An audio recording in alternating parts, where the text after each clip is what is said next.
So one company I think is pretty good at respecting their lineage and remembering, hey, people like to play old games sometimes and we should probably put them available on modern platforms is of course Capcom, Dino Crisis withstanding. They've done a ton of different stuff, Mega Man collections, the Capcom Beat 'em Up collection, and their latest one is the Capcom Fighting Collection. Now, Capcom actually sent me out a review copy of the game for the Nintendo Switch to check out, and I didn't even ask for it, so salute Capcom, thank you very much. But let's talk about what this game is, what this game involves, and if this is a game that you might be interested in checking out. Let's find out. So the Capcom Fighting Collection consists of a bunch of different games. We'll go into those games in just a second, but of course there's a bunch of different modes. So before we get into the games, let's just take a look at some of the modes here. We have a museum mode, which I always really enjoy these. We can always see, really fun concept art and stuff for these games because, I guess, the weeaboos that like the Darkstalkers, they can get some fun out of that. Just lots of different sort of stuff, artwork, and of course we have individual artwork for the games themselves.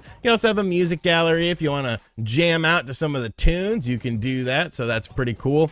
Fighter awards are basically like your in-game challenges and things like that, like defeat this game with a certain character or something like that. I haven't really explored it all that much. And then of course we have an options menu, basic stuff here. You get your sort of coin buttons, your start buttons, you can map your buttons for the different games, all sorts of fun stuff.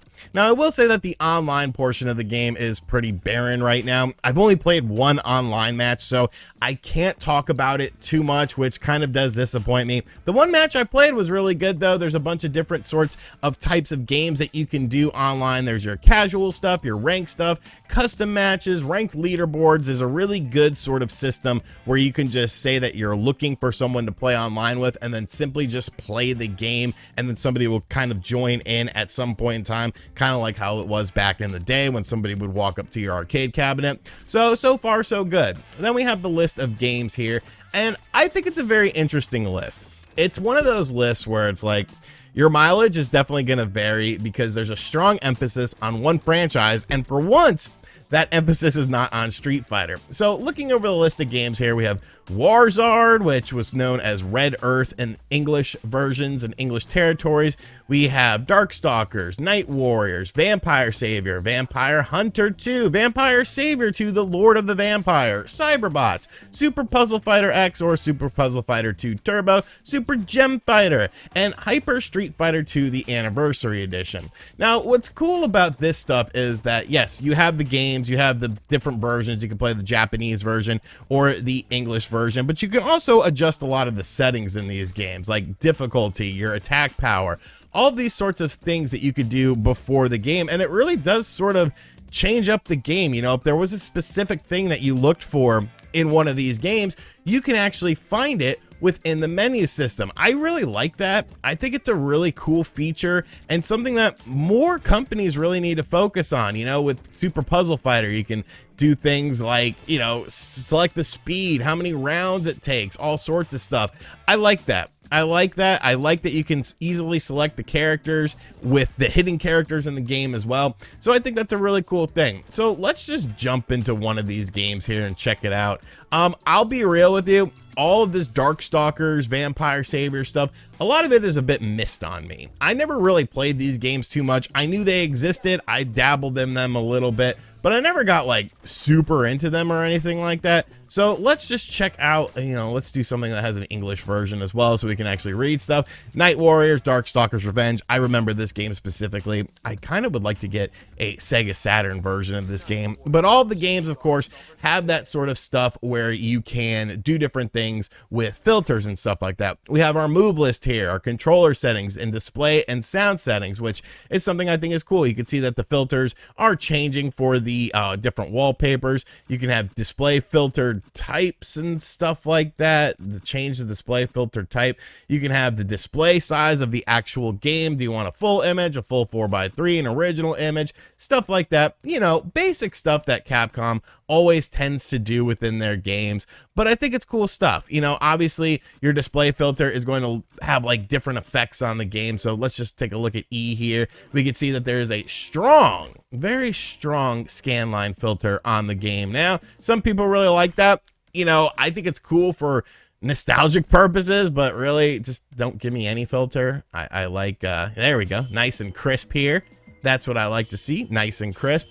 And of course, you have the games themselves. Now, all of these games can be played online. You can just simply match up with someone online. Like I said, I haven't really been able to check out too much of the online stuff because of the fact that there's not really many people playing online right now, but it's good stuff. You know, the games all look and function as they should. I'll show you guys some more games here in just a moment, but I kind of wanted to show the different display filters and things like that because I know there are a lot of people that like to have the simulated CRT stuff. I don't know, man. It's just, for me, it's like, if I want to play it on a CRT, like, I don't know, I'll just play it on a CRT. Like, I don't need some wonky filters to show me that. But let's take a look at some other games now.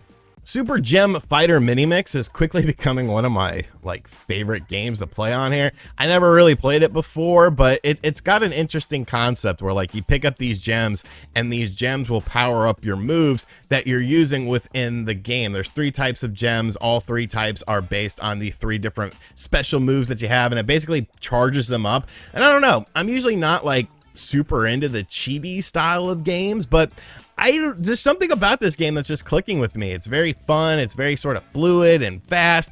I like what this game offers. I think this game is sort of like the hidden gem on the compilation because, well, Super Gem Fighter Mini Mix, no pun intended there, but I feel like it's a unique enough game to sort of stand out from the rest of the pack because realistically, I mean, there's a ton of Darkstalkers games on here.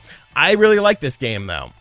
Super Puzzle Fighter 2 Turbo is another sort of fun game. You know, it's a matching block style game, but instead of just having whatever happening in the background, you have different characters fighting off that are based on your moves. You basically match up different tiles, and then there's a tile that drops down that will wipe out that color, or you can have a randomized one that will wipe out whatever color you want it to by just landing on it.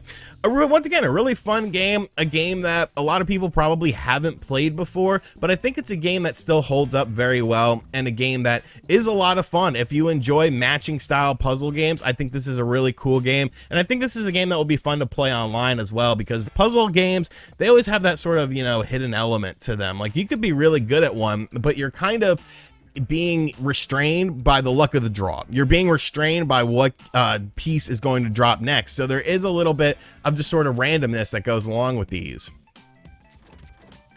Cyberbots is another game on the compilation. I've never played that. I've never even heard of Cyberbots. I was like, what is this?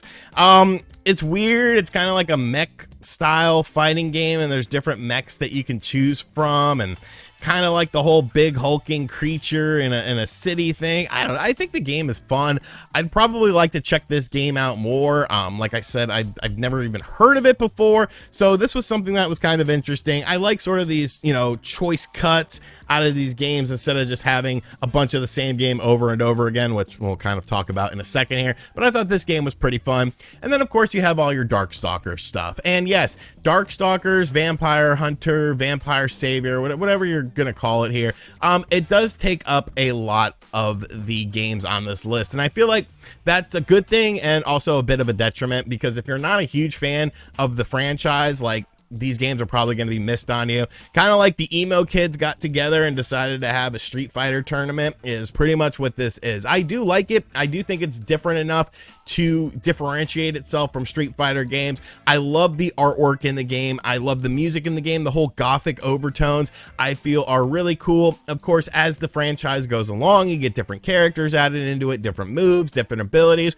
Pretty standard stuff for fighting game sequels, but it does kind of take up a lot of real estate within these games, but I think that's kind of a good thing, because the Darkstalkers games are usually kind of like the forgotten franchise in the Street Fighter universe. So to see these games actually getting some shine, to see these games, getting the main stage, I think is a really good sort of thing. And then, of course, we have Hyper Street Fighter 2, the Anniversary Edition, which upon first inspection just seems like one game, but it's actually 5 different versions of Street Fighter within it, because you can have everything from Super Turbo to the vanilla version as far as the characters are concerned, and they have those artwork, they have those move sets from those different versions of the game, and I think that's super cool. That's something that I wasn't really aware of, which version of Street Fighter 2 was in here, because I have a jillion ways to play Street Fighter 2. but I like this. I like the fact that it has pretty much all of the versions within one, and I think that's a really cool thing. Of course, you can do all sorts of different modes and matchups and stuff. You can have your different abilities. You can have your different speed for the game. Just, you know, pretty much the definitive version of Street Fighter 2 minus Ultra Street Fighter 2, the Final Challengers, which, I mean, I love that game too. I don't know, something about Street Fighter 2 just always clicks with me, and it's always just such a fun experience. So overall, this is a very impressive package. You know, there's a lot of really good games on here, a lot of sort of choice cuts that you might not be familiar with, and they all look and play exactly how they should. I do wish that I was able to check out some more of the online stuff. It does have rollback netcode, so supposedly it's going to be really good, but unfortunately, there's just not many people playing the game right now. It's kind of a barren wasteland of trying to find people to play. But obviously, when this game starts to release in different regions, that will become quickly remedied. Overall, it's a really good compilation. You know, you kind of have to look at the titles to see if there's something that you're interested in. You know, if you're not a Darkstalkers fan or you're not even curious about the franchise, then I feel like a lot of this stuff is going to be lost on you. But if you are willing to keep an open mind and check out these games, and you're a fan of different sorts of compilations and even some quirky little titles, home run title. I love these compilations. They're so cool. And, you know, at $39.99, you can't beat this. Yeah, I'm probably going to buy the physical version, even though I have the digital version, just because, you know, I like to support this sort of stuff. You know, bring me the retro compilations on my modern consoles. I think that's a very good thing. One thing I do want to mention is there is no cross-platform play. So everyone that you'll be playing on with this game will be dependent on the system that you're playing it on. So that is worth noting. But let me know in the comment section down below if you've been following this game and if you're interested in checking it out, because I think Capcom did a pretty damn good job with this game. And as always, guys, thank you for checking out this video. If you are new to the channel, be sure to hit that subscribe button, like, comment, and share. And as always, I'll catch you beautiful weeaboos on the next video. Later.